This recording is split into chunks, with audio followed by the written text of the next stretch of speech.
Ask doctor John watts అని type చేసి మీ questions అడగండి, తప్పకుండా రిప్లై చేస్తాను. సిబి కోలాటం. సార్ నమస్తే, నా పేరు నాగరాజు, జోగులాంబ గద్వాల్ జిల్లా. పేను కొరికిన చోట హెయిర్ ట్రాన్స్ప్లాంటేషన్ చేయొచ్చా?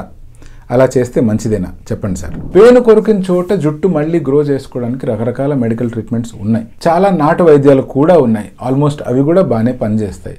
చేయాల్సినంత ఏంటి అంటే ఆ ఏరియాలో ఇరిటెంట్ అప్లికేషన్ చేయడం వల్ల హెయిర్ అనేటువంటి స్టిమ్యులేట్ అయిపోయి మళ్ళీ బయటకు వచ్చేస్తాయి. సో దీని గురించి ప్రత్యేకించి పెద్దగా వరి అవ్వాల్సిన అవసరం లేదు. కానీ కొంతమందికి రెసిస్టెంట్గా ఏమి చేసినా కూడా అక్కడ హెయిర్ గ్రో అవ్వట్లేదు అనుకోండి. అటువంటి సిచ్యువేషన్లో హెయిర్ ట్రాన్స్ప్లాంటేషన్, పిఆర్పి అనేటువంటివి చాలామంది డాక్టర్స్ ట్రై చేశారు. కొంతమందికి రిజల్ట్స్ బాగానే వచ్చాయి, కొంతమందికి రిజల్ట్స్ రాలేదు.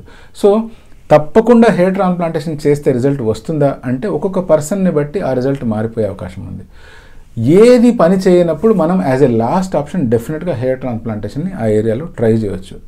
రిజల్ట్ కనుక మంచిగా వస్తే డెఫినెట్గా హ్యాపీగా ఫీల్ అవ్వచ్చు. But most of the time మనము పేను కొరుకుడు కనుక వచ్చింది అనుకోండి, అంటే అలోపేషియా ఏరియాటా కనుక వచ్చింది అనుకోండి, దానికి hair transplantation first line of treatment కాదు. ఫస్ట్ మెడికేషన్ వాడాలి, లేదా అవసరమైతే ఐఎల్ఎస్ అని కొన్ని రకాల ఇంజెక్షన్స్ చేయాలి. ఇలాంటి వాటితో దేంతో కూడా మనకు రిజల్ట్ రానప్పుడు అప్పుడు మనం పిఆర్పి కానీ లేకపోతే నెక్స్ట్ లెవెల్ హెయిర్ ట్రాన్స్ప్లాంటేషన్ గురించి కానీ ఆలోచించాలి.